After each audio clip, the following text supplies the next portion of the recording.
More than 2 years after this conflict started, the humanitarian situation in Syria is nothing short of catastrophic.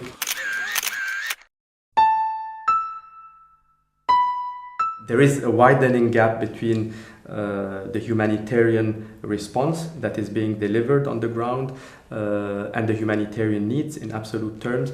And this is why the ICRC is coming up with increased ambition for humanitarian response. In terms of size of our budget extension, we are calling for 62 million Swiss francs, 50 million of which are for our programs in Syria proper, and the rest goes to Lebanon and Jordan.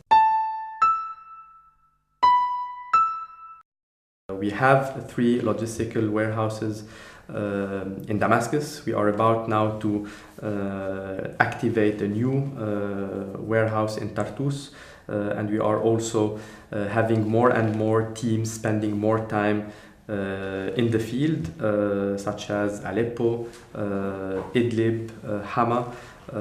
We will have also an office soon in Tartus. We have doubled our response, our budget for Syria. This includes doubling our food response for people displaced or some vulnerable civilian resident communities.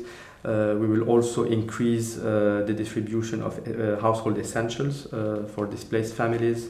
We will also significantly boost our medical response in order to be able to cross front lines and extend medical support to wounded people in the conflict.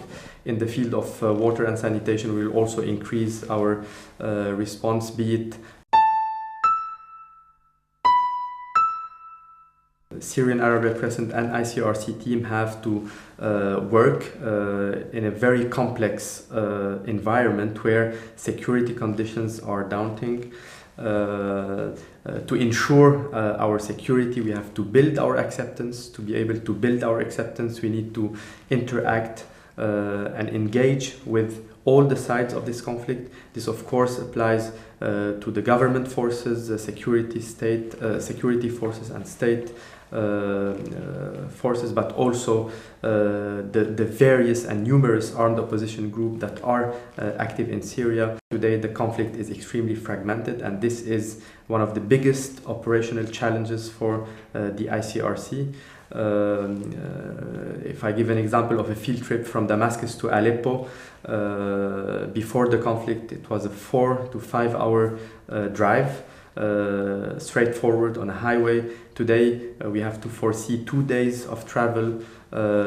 We spend an overnight in Hama, and we have to meet with more than 40 different armed opposition groups, some of which we know from our previous contacts, but others we have to discover on our way to our mission, and we have to explain the purpose of our work, why we are there, our mandate, the need for us to work in full impartiality and without any precondition, and try to work and deliver our humanitarian response according to the needs that we observe on the ground.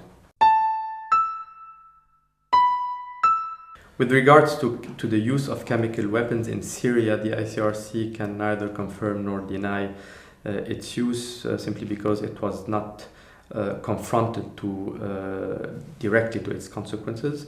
Should this happen, we will certainly have a bilateral confidential dialogue with the parties involved in this.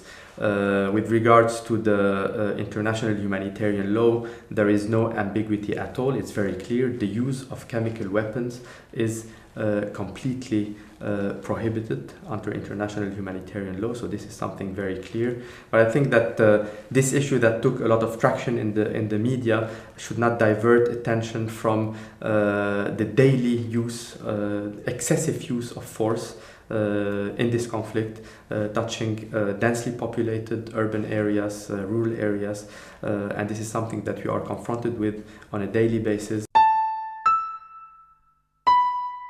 If today we are still discussing the major humanitarian catastrophe in Syria, it is because parties to the conflict and the humanitarian community did not manage to find a political solution to this conflict.